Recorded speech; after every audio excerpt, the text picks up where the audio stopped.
Bienvenue dans cette nouvelle édition du QG Week-end. Au sommaire, investiture des parlementaires au Bénin. Les 83 députés de la 7e législature ont pris leurs fonctions samedi à Porto Novo. Lutte contre le braconnage au Kenya. Le pays se dote d'un laboratoire médico-légal pour analyser défense d'éléphants et cornes de rhinocéros. Et à Abidjan, la capitale ivoirienne a accueilli un rassemblement des syndicats étudiants d'Afrique de l'Ouest, des syndicats qui se disent opposés à la réforme LMD. Mais tout d'abord, le président équato-guinéen Teodoro Obiang-Nguema Basogo est arrivé ce dimanche à Niamey au Niger. Il a été accueilli par son homologue Mahamadou Issoufou. Cette visite constitue une première dans l'histoire des deux nations. Au programme des entretiens entre les chefs d'État nigériens et équato-guinéens, les relations bilatérales et notamment la coopération en matière de sécurité et de lutte contre le terrorisme.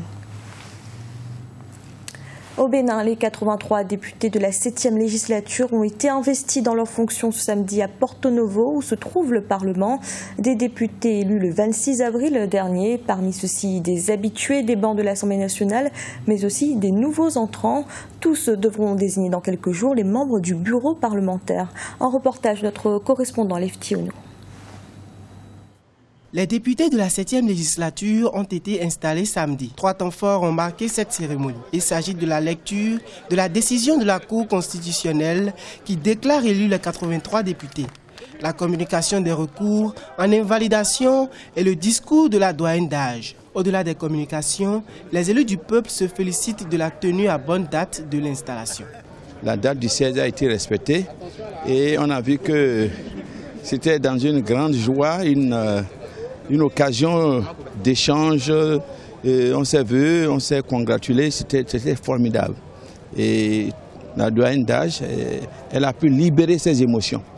C'est ça la démocratie. Présidée par la doyenne d'âge Rosine Soglo, cette cérémonie a permis de faire savoir aux nouveaux députés les rôles qui sont les leurs. Pour de nombreux députés, beaucoup de défis restent à relever pour l'actuelle mandature. Nous allons exercer nos fonctions avec la rigueur, avec le dévouement, la disponibilité qu'il faut pour ce pays. Nous allons légiférer conformément à la Constitution. Nous allons également exercer les fonctions de contrôle de l'action du gouvernement comme il se doit.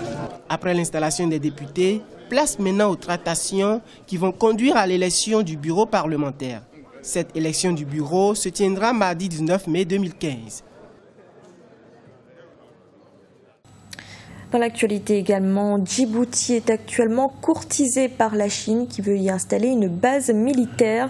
Il faut dire que ce petit État de la Corne de l'Afrique possède un emplacement stratégique à l'entrée de la mer Rouge qui permet de surveiller le détroit de Bab el-Mandeb. Les négociations ont déjà commencé avec le président djiboutien Ismaël Omar Guelleh. Écoutez à ce propos notre éditorialiste Gemal Taleb.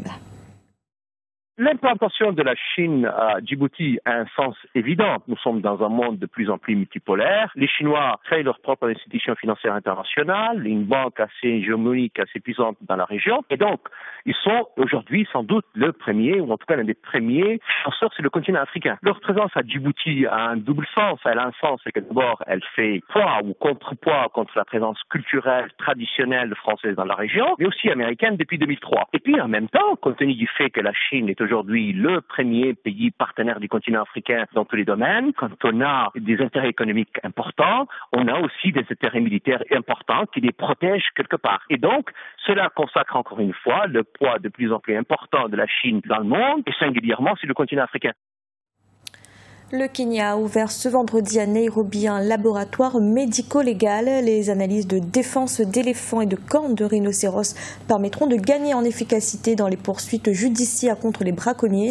Le laboratoire sera notamment capable de tracer génétiquement les pièces saisies. Idolette Mirabel-Bissou. Le braconnage, un fléau qui menace l'équilibre de l'écosystème et la survie des espèces protégées. Sur le continent, les gouvernements multiplient les actions pour protéger la faune. Au Kenya, les autorités ont ouvert un laboratoire médico-légal pour le renforcement de la lutte contre le braconnage. Notre laboratoire remplit essentiellement 3 fonctions. L'une d'elles est de faire l'analyse de la viande de brousse. L'autre, c'est d'étudier la croissance du rhinocéros à travers son ADN et troisièmement, avoir une base de données des éléphants pour faciliter les poursuites judiciaires contre les braconneurs. Ce laboratoire va permettre, à travers des analyses médico-légales et génétiques effectuées sur les espèces saisies, de réunir les preuves nécessaires pour poursuivre les suspects de braconnage devant les tribunaux. Cette infrastructure, estimée à 623 000 $, est la deuxième du genre sur le continent après l'Afrique du Sud. Je crois que c'est une belle initiative pour la conservation de la faune dans ce pays. Elle améliore l'utilisation de la science dans la lutte contre le braconnage. Alors, nous exigeons un certain nombre d'approches de questions de sécurité, leur application de telle sorte que nous puissions vraiment intégrer la science dans la lutte contre le braconnage. Le braconnage d'animaux sauvages et le trafic illégal de l'ivoire ont connu ces dernières années une augmentation inquiétante, non seulement au Kenya, mais aussi dans les pays d'Afrique orientale et australe. En mars 2015, les autorités kenyanes ont procédé à la destruction de 15 tonnes d'ivoire. Il s'agit de la plus importante quantité jamais incinérée en Afrique. La valeur marchande est estimée à plus de 30 millions de $. En Côte d'Ivoire, un rassemblement des syndicats étudiants de plusieurs pays d'Afrique de l'Ouest a eu lieu du 12 au 15 mai à Abidjan, la capitale. L'objectif était de s'accorder sur les questions qui font débat au sein des universités de la sous-région. Un reportage de notre correspondant Olivier Conan. Les syndicats étudiantins d'Afrique de l'Ouest unis contre le système LMD, licence master doctorat. La plupart des pays d'Afrique de l'Ouest ont adopté le système LMD dans le cadre de la réforme de l'enseignement supérieur. Ce système nécessite des équipements didactiques lourds pour le téléenseignement. Les étudiants doivent par exemple avoir des ordinateurs pour travailler et effectuer leurs recherches. Pour les étudiants, ce système engendre beaucoup plus de problèmes que d'avantages dans sa mise en œuvre. Le problème phare que nous avons à l'université de Lomé ou bien dans les universités publiques du Togo, c'est l'application du système LMD.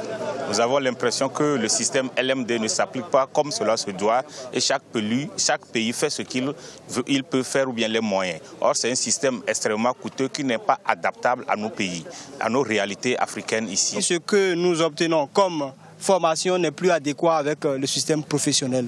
Quel type de formation concrètement nous recevons? Parce qu'aujourd'hui, on nous dit que nous sommes dans le système LMD. C'est vrai. Mais au Bénin, on continue encore le système classique. Puisqu'aujourd'hui, moi, je ne suis pas en master, je suis en maîtrise. Ça veut dire que nous continuons quand même le système classique.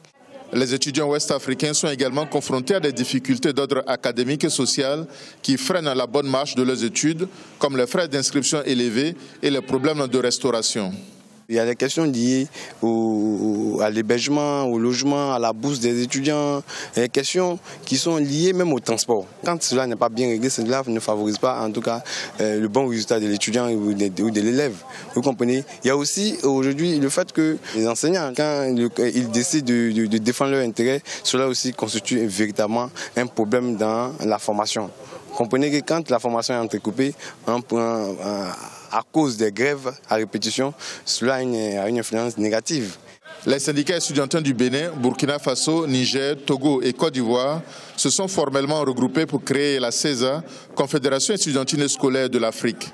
La CESA va défendre d'une même voix les élèves et étudiants confrontés aux mêmes problèmes académiques et sociaux dans les différents pays d'Afrique de l'Ouest.